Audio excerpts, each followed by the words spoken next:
Hypnotherapy. Is it real? Let's discuss. Did you know that your non-conscious thoughts impact your behaviors?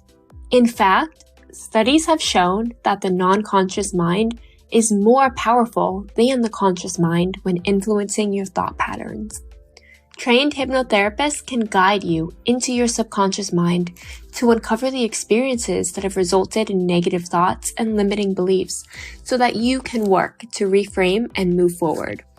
Welcome to Normalize the Conversation.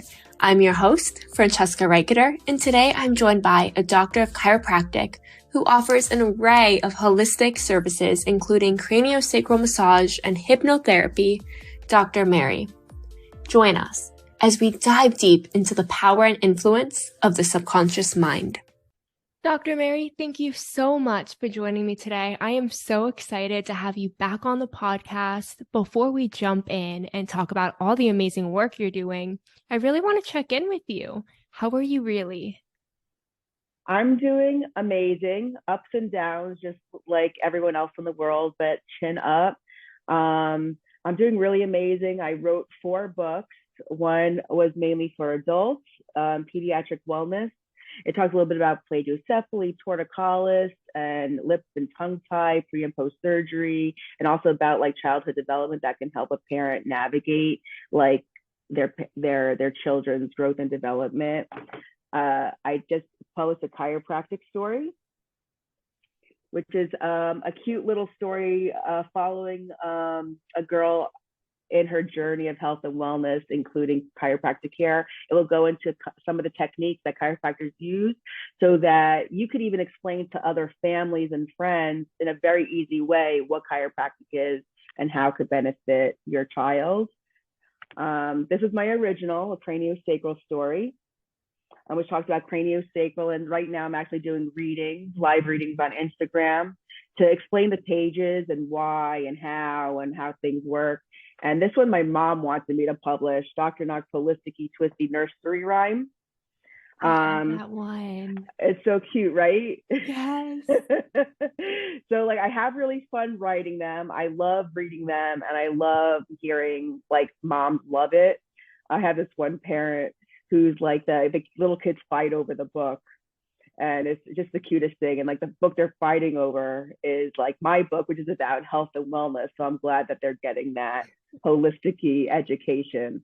So yeah, lots happened. And I got my hypnotherapy license, which has just changed. My practice has changed me completely. I've done things that I've never thought I would do, like a girls' trip in Tennessee with 6 women. And I'm just like, that would have never happened. So like my optimism is up, and it's so important for me to share this with the world, because if it did this for me, I can just imagine what it could be doing for other people.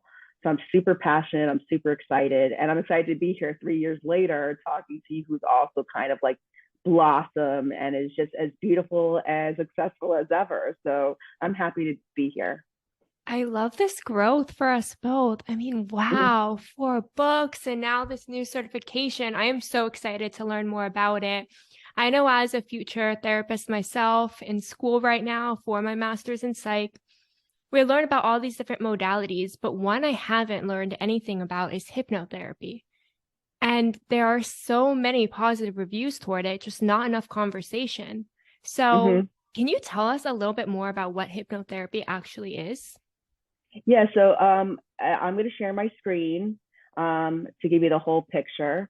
And so hypnotherapy is guided relaxation, but also affirmations. So it's interesting because some of the hypnotherapy protocols remind me of craniosacral therapy. So right here, what you have is the triune mind. So the mind is collectively made up of 3 minds. You have the conscious mind, you have the subconscious mind, and you have the superconscious mind. Now, the conscious mind is responsible for your analysis and choice. Like we chose to have this interview today to talk about hypnotherapy.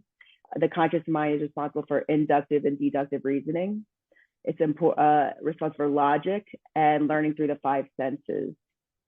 What you'll also notice within the conscious mind, you have what's known as the critical factor.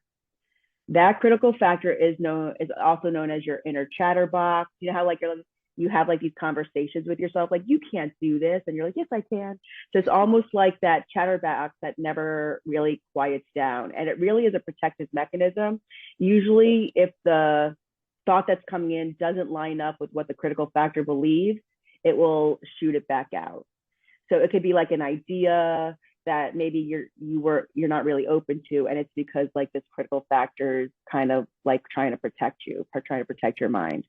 So in a little bit, I'll show you how we relax that critical factor so that we could put positivity into the subconscious mind. Now, the subconscious mind is known as the great doer. Did you know that 95 to 99% of our actions are through the subconscious mind? So habits, all this is like you don't even know you're doing it half the time, is all out of your subconscious mind. So it just kind of shows you like how powerful the subconscious mind is. The subconscious mind is where we have our imagery.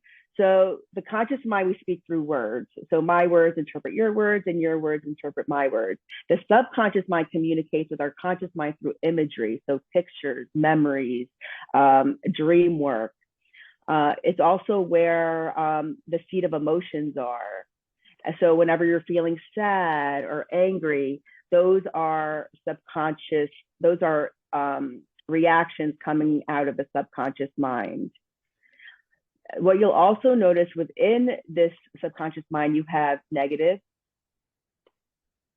and you have positive. And what these negative positives are is these are beliefs that you have developed throughout your lifetime. If you believe in past lives, then it's beliefs that you've accumulated in your past lives as well. So if you could think of your subconscious mind as like software of a computer where your body is the hardware, if your subconscious mind is mostly in the negative, then that's going to drive, this is the Angela Zimmerman model for like how beliefs create emotions, create behaviors, which create the results that you are looking for. So if the subconscious mind is mostly negative, let me pick a different color, is mostly negative, that's going to drive negative emotions, which is going to drive negative behavior, which may or may not be giving you the results that you want. So the goal is to saturate the subconscious mind with positives. So now the question is, how do we do that? So there are 6 events that can happen where the mind will make a decision. They'll form a belief. So there are 5, those 5 events are hypnosis, authority figures. Like for example, if a teacher kind of makes, not like points you out in the middle of class, like you spelled the word wrong, then you're, as a kid, you're like, oh, I did something wrong, or I said something wrong. I don't want to stand up in front of a group of people and get something wrong again. So that forms a negative belief that's, automatically put into your subconscious mind. So we don't even know we're doing it half the time. Peers is the third one. If there's an emotional attachment to it, like maybe a friend dying, so that's going to have some sadness, some grief attached to it. And also repetition. So with hypnosis, you want to be very repetitive. The mind loves repetition. They actually say there's a magic number 21. Anything that you're thinking of wanting to create a habit, it takes 21 days for that to occur. So if you're like, I want to wake up every morning and go to the gym, if you do it consistently for 21 days, it will become a habit. So that's another like interesting fact that I learned in hypnotherapy. And when you say yes, so when you say yes, you're automatically going to create a sort of belief, which is going to drive an emotion, which is going to drive a behavior to give you a result that you are looking for. So what we're going to do is we're going to use hypnosis as the event to calm the critical factor. That is going to open the floodgate to the subconscious mind so that we can take positive beliefs in the form of suggestions and imagery, which by the way, we create together. Nothing, when you're in hypnosis, I don't put anything into the suggestions that you or the patient doesn't, we don't collaborate together. We collaborate together. Before we go into hypnosis, you approve every single suggestion and image that we're going to be putting in there. So everything I'm saying is pretty much what you are going to be repeating, which is even more empowering because you're telling yourself these things. So super powerful, super impactful.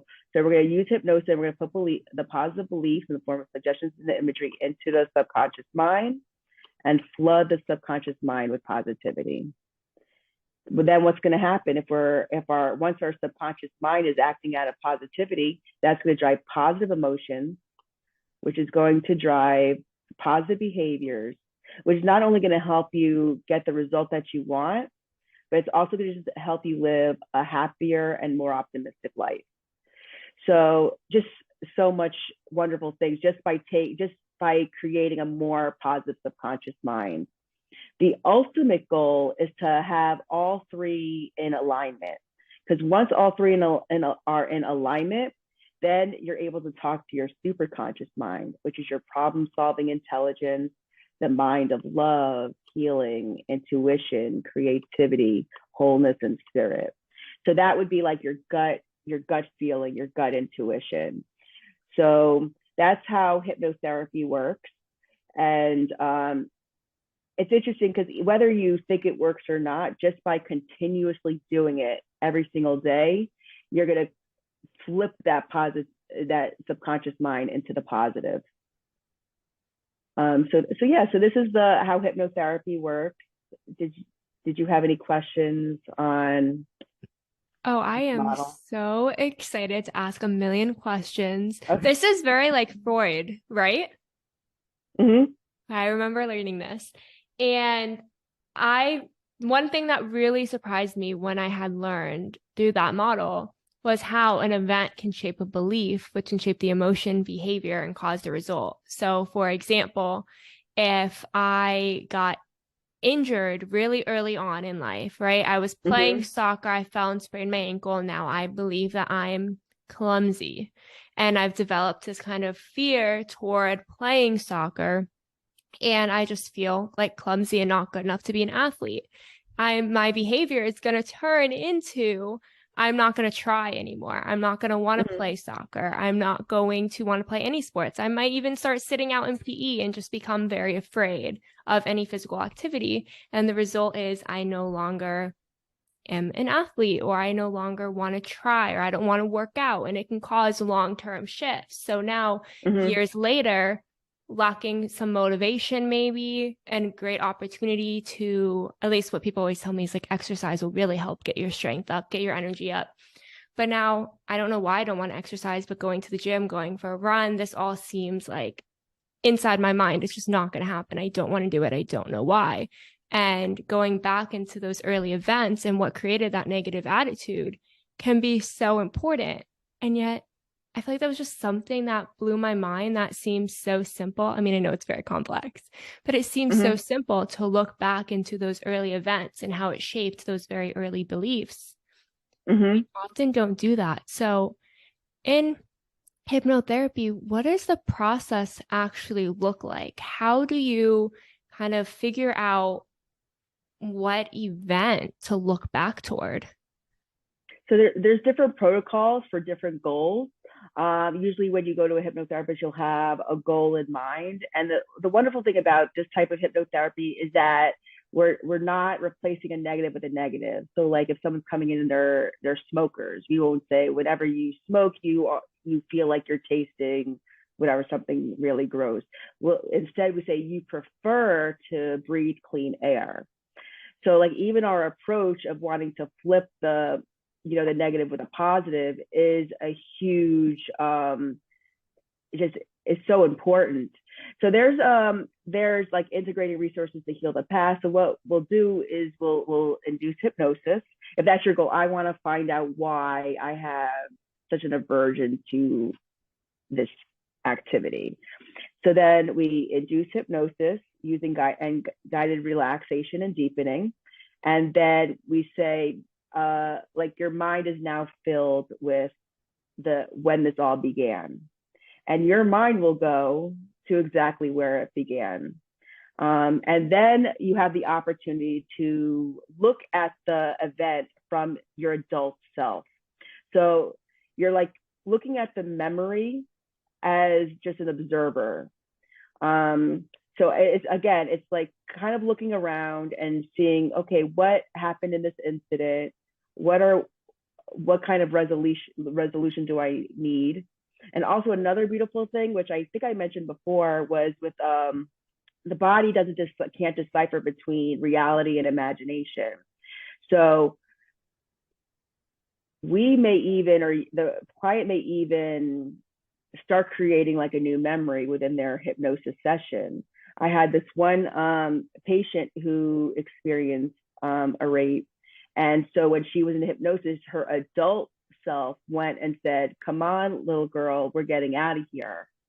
So it's almost like when she came in for the subsequent visit, she was like, "I don't even remember how many times," because in that session, she got herself out of there at the first time it happened. So it was like interesting to see how she like maybe had a memory of like the exact number, and now afterwards it was just, I don't even remember. Like I just remember that one time. So that's the beauty of the body, is like it doesn't know the difference between. And now we're not saying what happened was okay, but it's important that the person kind of find resolution so that they're not holding on to the anger, to the resentment, to the memory. So that's just like an example of how you could go back in hypnosis to find out when something began, how you were feeling. I actually just went to my high school reunion in December. The reason I bring this up is because when I was going through school, I was like all alone in the hallway and I had not many friends. I kind of felt like maybe people were mean to me. And then it was funny when I went there, I was talking to another girl and she was thinking like, no one really liked her. And I'm like, what are you talking about? I thought you were one of the coolest people. So it's like interesting to like, our perceptions of what happened. So to be able to go back into hypnosis and evaluate the situation as that observer, it really can change the course of a person's life. Okay, so I'm so mind blown right now. So some of the like memories that we have may be things that we've kind of created in our heads and have been holding on to, is what you're saying? Kind of like a projection. So when someone's yelling at, or like maybe, like that projection, so people like are taking it out on other people. They kind of assume they're not going to have any friends, let's just say, and so they keep to themselves. So they're like shy around everyone because they're like, they're not, everyone's that person that they're projecting on. So yeah, that's what I'm saying, is that a lot of it is from our perceptions. So does that mean in the same way that I'm so interested in this? Wow. So the way that like our beliefs can shape our emotions and behaviors, that our behaviors can kind of in turn shape our beliefs based on the way we're perceiving things. So it's like a cycle. Yeah, I didn't really look at it that way, but yeah, so you can, yeah, exactly. I'm so mind blown. I love this. It's awesome stuff. So then we want to break someone's behavior, like you said. So that's where hypnotherapy is coming into play. And we want to get to like those early memories. If it's so in the subconscious mind, you can go a lot deeper than what you can recall. But is it difficult to go back into a memory that someone may not know they have? Is that something you can do in one session? Does it take multiple sessions to get there? Everyone's different. Sometimes, like, they could go there on the first visit, or it may be longer. So that's a more of a difficult question. Some people will go right there, and other people, like when I was working on the one woman, and it was craniosacral. That was the interesting thing too. That's why I learned hypnotherapy, was because I saw a lot of things in common. Like when you're in craniosacral, you're completely relaxed, but you are mentally alert. So you know exactly what's happening. You hear every sound, and it's that tissue memory. So if I'm working an area, like I was working a hip, and it was like the third or fourth session, And she was, when I was 16, I was raped. And then it would tell me more about that. So she went, and I wasn't even doing hypnosis, or like I was doing hypnosis, but not knowing it. And she went into she went into the memory, she explored the memory, she resolved the memory, and now she doesn't have hip pain.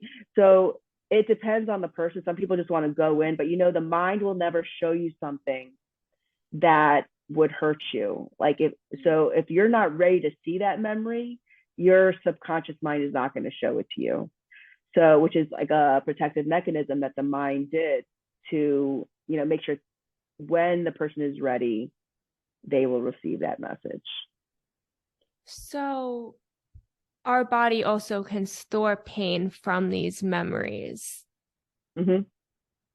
Correct. So this is why these different modalities are so important, because the mind-body connection, right? You genuinely, something that happened to you that is affecting you mentally can also affect you physically. And a lot of times we go straight into treating the physical problems and completely forget about that mental aspect. And I know for me, that's something I've done so many times and didn't find out that, I'll use something so simple as like chest pain can be from anxiety, right? There's just so many things, and that's a simple one we all can relate to and recognize now. But there's so many different things in our bodies that really relate to our mental health and how we're feeling.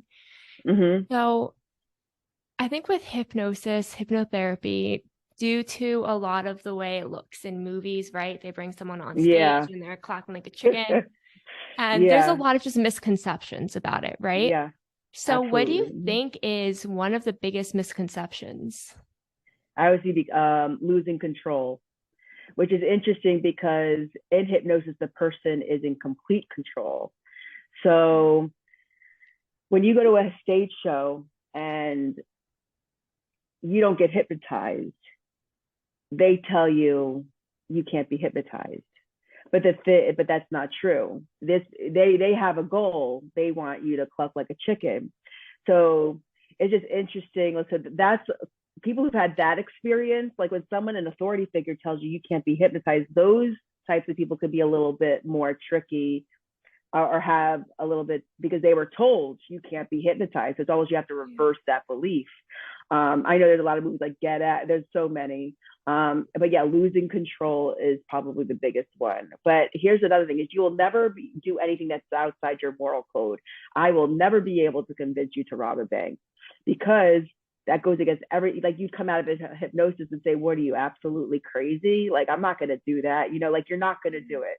I always tell you the only people I could convince to rob a bank or hypnotize to rob a bank is a person who's a bank robber. That's it. You know what I'm saying? And I'm not doing that, but I'm just saying, like, no one will ever be able to make you do something that you don't want to do in hypnosis. That is so important to talk about, because that's, I think, one of the fears that I always had when I thought about hypnotherapy is I don't know what's going to happen. And if I'm not in control, I like to be in control. I like to be in control of my body, my mind, what's happening. I'm one of those people who loves control. And the idea that you completely surrender control to someone else and they're controlling your mind and your thoughts is a misconception. It's made up. And like you said in the beginning, you're not putting those pictures in our minds, right? You're not putting the events and the stories into our minds.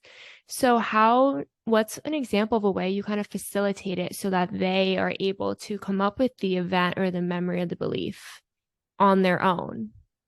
Okay, so usually we start off with a goal session and this is where I explain, this is what's going to happen, this is how hypnosis works, and then we go into hypnosis.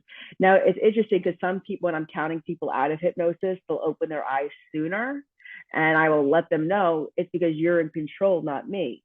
Like you could open your eyes on, like it's like I'm going to hypnotize you. I'm going to count from 1 up to 5. When I get to 5, you're going to open your eyes. You're going to feel refreshed, rested, and relaxed. Some people will start to open their eyes at 2, and so I'm like, see, you have complete control over your body. So you have the option to open your eyes if you'd like, so I kind of, those little nuances actually like help the patient understand that they are in control. They could wake up from the session whenever they could go in midway and open up their eyes if they are not comfortable with something. They are in control. We could stop a session if we want. But usually like when it comes to a memory, let's say, so now that's that question is we're very specific. So we're asking the mind a very specific question so that your mind will go right to that event. So if, for example, it's like, if you're saying like if you say an exact date, you're going to get some like pretty close to that date. So that's like that's how we do it. And it's kind of, I want to say magic is like really, it will just, yes, if we make the intention for your mind to go back to the time where this happened, your mind will be filled with those things. The only thing that may not occur is if the memory is too painful, in which case there are ways to, go to a different time or a different event. So like I said, the patient's in control, but yeah, it's all about intention. If you close your eyes and and go into a meditative state and ask a question, whatever comes into your mind, like, it's amazing. It's so organic. Like half the time, I know I say like a lot, but half the time you didn't even know you were going to be taken there. So it's just really, really amazing. I've been working with my fertility. That's my main thing in my life, struggle or adventure. And in one of the sessions, I received information that like the name of the embryo was Jeffrey. And I'm like, Jeffrey, I'm Jewish. I'm like, that's not a Jewish name. How did I come up with this name? And then when I looked on Google, Jeffrey originates from the name Godfrey. And I was like, holy moly. You know what I'm saying? Like, that's what I'm saying. Like, it's so organic. Things will come into your mind that you never even really were thinking of. Like, how did this come into mind? And like, when that happens, accept it, because you don't want to question your mind. You don't want to really, I mean, you can, but then your mind goes, okay, you don't like that one, let me show you some other things, and then maybe things get jumbled. But that part is my opinion. But the hypnosis stuff is so organic, and it just makes it even more believable. That's so amazing how your mind can just go back in time, can come up with like the word like Jeffrey. Like, our mind is so powerful. It really is. And people say it all the time, but I think this modality, hypnotherapy, really shows you how powerful it is. One thing you said was how if a memory is too painful, we can go to a different one. So does that mean if you notice somebody's in pain or they're struggling through that memory, you're able to help facilitate them to switch, or how does that work? Yes, there's two different suggestions, which is remove yourself from the physical body, because the mind can do that. So mind, take yourself out of the body and just look at what's happening. Like, don't get out of your body, don't feel the pain. That's one way, is like looking at it from a distance. So we could still evaluate that same memory, but from like the cloud.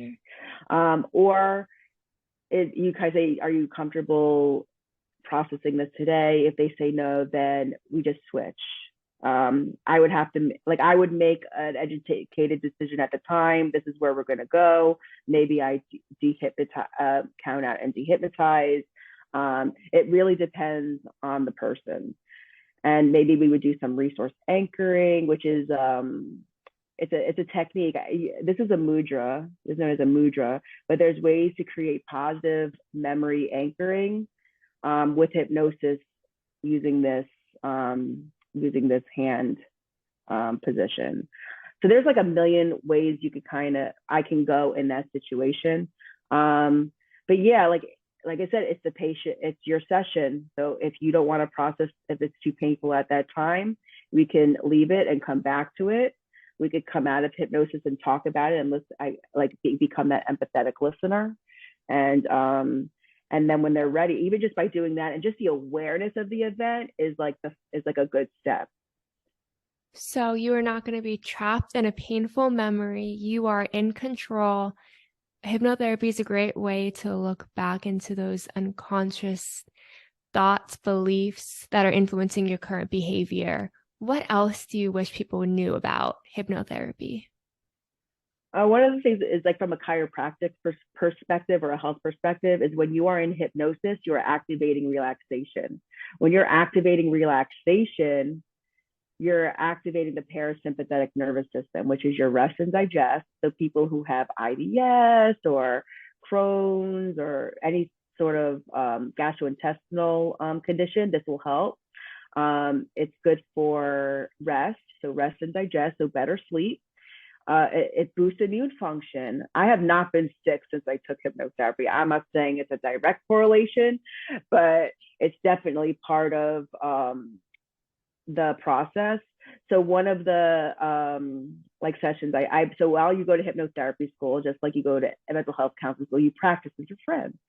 So I actually I had these 2 cysts on my ovaries and they were postponing my transfer.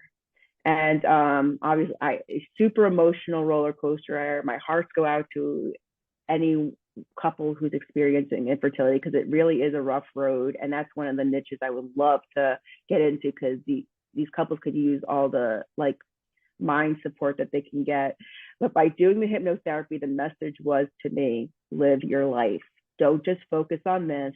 There's a whole big world out there. Don't, because I was not exercising. Why? Well, it could, abort whatever baby, travel. But if you get pregnant, are you going to go take, what I'm saying? So it's almost like stopping a lot of my life. And I was just focused on this. So when I started living my life and now like exercising and eating healthier, why wouldn't I eat healthier, right? Oh, because I'm going to get fat anyway. Say those were the beliefs that's what's going through my mind. So after I started living my life, 12 weeks later on an ultrasound, the cysts were gone. Wow. So healing is huge. Leaky gut syndrome. So giving the intestinal lining enough time to heal by doing hypnosis, immune system healing, and higher brain function. So ADD, concentration, focus. If you're wanting your kids to kind of do better in school, hypnosis is amazing. I had this one student and kind of struggling in classes, and his mom came in maybe like 2 months later, like, he got an A on his math test. I'm like, woohoo, so it's just like, it really is amazing how it can help or serve people in so many different ways. Like, it's not just for this. You can use it for medical support. You can use it for health and wellness. It's very versatile. That is, there are so many benefits. I had no idea. I genuinely, coming into this conversation, for everyone listening, I had very, very little idea of hypnotherapy. My like exposure to it was those movies where people are like clacking like a duck. And I looked it up and I was like, there's a lot of like positive reviews about this. Like, I'm excited to have this conversation and learn more. Mm-hmm. And I genuinely feel a lot more like I would try it. I would personally try it now. Coming into this conversation, I'd be like, maybe, but I genuinely would, because you've really broken down a lot of the misconceptions of it and how, the way it can actually heal your body as well is incredible. The power of the mind is almost everything. That one of the teachers who taught the class, it's called the Hypnotherapy Academy of America. They teach it virtually from New Mexico. That's the beauty of this too, is you could do it virtually. So anyone, anywhere could get this service. And I'll give you the link where you could kind of find people who took the same training I did. Yeah. But yeah, it really is what you said. Like, just so like amazing and versatile and body healing. And yeah, all you need is a goal to start off with, and we can get rolling. So now, how does somebody find someone who's certified in hypnotherapy? So I'm a member of the International Board of Hypnotherapists. There's 3 out there. I'm involved in that one. But what I'll do is I'll send you over the link, like I said, of the website that has all the practitioners who did it the way I did it. There's a lot of people there, just like personal training, just like other professions, there are one-day training classes. I took a 2.5-month course. I have over 400 hours of hypnotherapy training. So I think it's definitely important to find someone who's not taken one class, because a lot of the times it's aversion therapy. So with smoking, it's that aversion therapy. Like, oh, you don't like to smoke because every time you go to smoke a cigarette, you feel like it's a beetle, whatever, an insect. So, but then it's replaced with a negative, and we want to make the subconscious more positive. So I, from a holistic chiropractor who has this holistic view of everything, that is the hypnotherapy that I want people to receive. So I'll send you the link. Amazing. Thank you. you. So are you. Amazing. Thank you. For anyone listening who may want to get in touch with you, ask you some questions, maybe schedule an appointment with you, how can they reach out and connect? They could do it on Instagram through @BetterEveryStepToday, or they could call me 954-560-0221. However you email, my last name, DC. So I'll send you over all the information, and so that everyone can have access. And if I have friends who are so ready and willing to do this because we were so excited coming out, and we're just ready to kind of, start serving the community with hypnotherapy. So they're still excited, even though it's a little bit of maybe a struggle kind of getting out there, because it's some people quit their business and decide to just hypnotherapy. So they're starting from the bottom, kind of like growing and marketing, but they're ready to roll. So if I'm too busy, I have friends and referrals that I could refer to. Amazing. Dr. Mary, thank you so much for joining me today for this really powerful conversation. Thank you so much for listening to Normalize the Conversation. Don't forget to subscribe, rate, and review. This podcast is an initiative of Inspiring My Generation, focusing on normalizing the conversation, bringing education and awareness to the forefront, and amplifying global voices to spark change and hope. Inspiring My Generation is a 501c3 nonprofit organization on a mission towards suicide prevention through awareness, conversation, education, and support. Connect with us on Instagram at Inspiring My Generation, and visit our website inspiringmygeneration.org to learn more about our work and how you can make a difference.